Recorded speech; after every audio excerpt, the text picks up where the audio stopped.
US versus Iran. ये कोई पुरानी दुश्मनी नहीं है बल्कि यूरेनियम 235 की रेस है। एक तरफ है वाशिंगटन की सैंक्शंस और दूसरी तरफ है ईरान की एडवांस न्यूक्लियर टेक्नोलॉजी। पर सवाल यह है कि क्या ये लड़ाई सिर्फ जमीन की है या ऑयल की? नहीं, इस कॉन्फ्लिक्ट के पीछे एक ऐसा इनविजिबल एलिमेंट है जिसका नाम है यूरेनियम। आज की इस वीडियो में हम डिटेल में समझेंगे कि कैसे केमिकल एलिमेंट ने दुनिया की दो सबसे बड़ी पावर्स को आमने सामने लाकर खड़ा कर दिया और क्यों 3% से लेकर 90% तक का सफर यूएस को बेचैन कर देता है। पर इससे पहले कि हम ये वीडियो शुरू करें, अगर आपने इस चैनल को सब्सक्राइब नहीं किया है तो सब्सक्राइब कर दीजिए, क्योंकि हम ऐसे इन्फॉर्मेटिव वीडियोस आपके लिए लाते रहते हैं।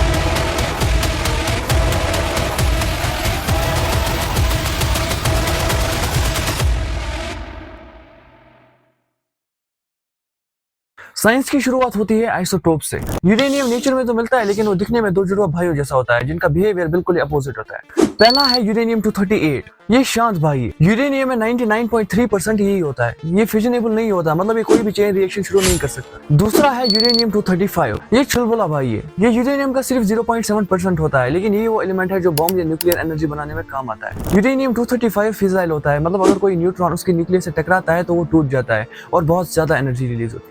यहीं से यूएस ईरान कॉन्फ्लिक्ट की साइंटिफिक शुरुआत होती है। ईरान के पास यूरेनियम के माइंस है, लेकिन वो इसे डायरेक्ट यूज नहीं कर सकते। यूएस की टेंशन ये है कि ईरान इस यूरेनियम 235 को इतना कंसंट्रेट कर रहा है कि अगर वो 3.67% पर भी रुक जाता है तो वो सिविलियन पावर है, लेकिन अगर इसे ऊपर जाता है तो साइंस के हिसाब से ईरान वेपन्स की तरफ कदम बढ़ा रहा है। यूएस इसी परसेंटेज को कंट्रोल करने के लिए सैंक्शंस लगाता है। We have just sanctioned the Iranian National Bank.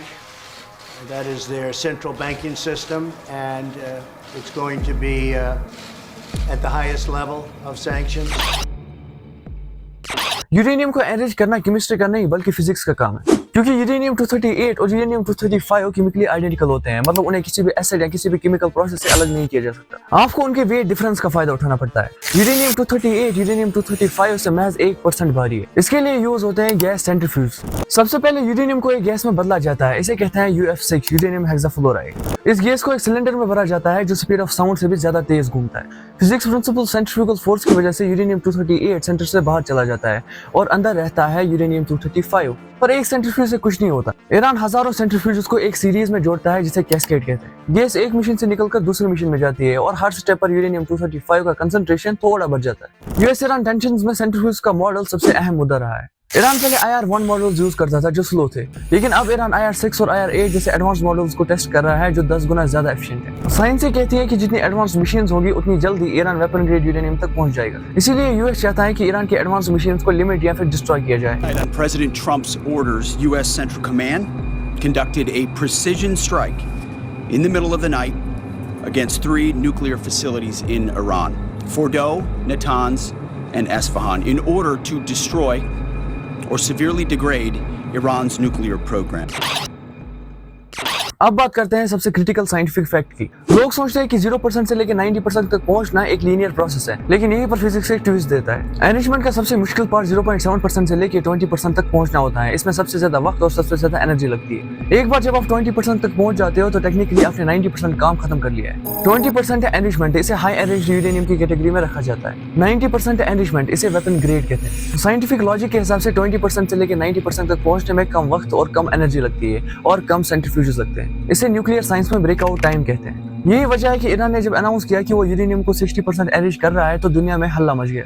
A new letter to the agency saying that we would start from tomorrow enrichment up to 60%. Scientific point of view से 60% से लेकर 90% तक का सफर सिर्फ कुछ दिनों का रहता है। यूएस की इंटेलिजेंस एजेंसीज हमेशा इसी ब्रेकआउट टाइम को कैलकुलेट करती रहती है। अगर ईरान का ब्रेकआउट टाइम 1 साल से लेकर 1 हफ्ते तक कम हो जाता है तो यूएस इसे इमिनेंट थ्रेट मान लेता है। Instead of being at least a year away from having the breakout capacity of producing fissile material for a nuclear weapon, is now probably 1 or 2 weeks away from doing that.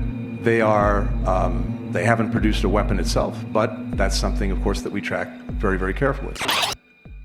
Uranium के अलावा एक और रास्ता है nuclear weapon का, plutonium 239, और इसका science जुड़ा है अराक हेवी वाटर रिएक्टर से। जब एक न्यूक्लियर रिएक्टर चलता है तो उसमें मौजूद यूरेनियम 238 न्यूट्रॉन्स को एब्जॉर्ब कर लेता है। इस न्यूक्लियर रिएक्शन से एक नया एलिमेंट बनता है प्लूटोनियम। प्लूटोनियम यूरेनियम से भी ज्यादा पावरफुल होता है। इसे छोटे लेकिन डेडली बॉम्ब्स बनाए जा सकते हैं। यूएस ईरान डील JCPOA में एक बड़ा क्लॉज था अराक रिएक्टर के डिजाइन को बदलना। साइंटिस्ट्स ने सजेस्ट किया था कि इस रिएक्टर के कोर कैलेंड्रिया को निकाला जाए और इसमें कंक्रीट भरा जाए ताकि ये प्लूटोनियम प्रोड्यूस न कर सके। साइंटिफिक पर्सपेक्टिव से यूएस ईरान के दोनों रास्ते बंद करना चाहता था, यूरेनियम पाथ और प्लूटोनियम पाथ। तो कंक्लूजन क्या है? साइंस हमें बताता है कि नॉलेज और टेक्नोलॉजी को कभी डिलीट नहीं किया जा सकता। ईरान के पास अब वो आई नो हाउ है जो सिर्फ सैंक्शन से खत्म नहीं हो सकता। यूएस ईरान कॉन्फ्लिक्ट कोई जमीन का टुकड़ा पाने की लड़ाई नहीं है, ये इस बात की लड़ाई है कि एक देश की साइंटिफिक कैपेबिलिटीज को कितना कंटेन किया जा सकता है। यूरेनियम के हर स्पिनिंग सेंट्रीफ्यूज के साथ ये मसला और भी कम्प्लेक्स होता जा रहा है। अगर वीडियो पसंद आया हो तो वीडियो को लाइक और चैनल को सब्सक्राइब जरूर कीजिए, क्योंकि हम हर हफ्ते ऐसे इन्फॉर्मेटिव वीडियोस आपके लिए लाते रहते हैं।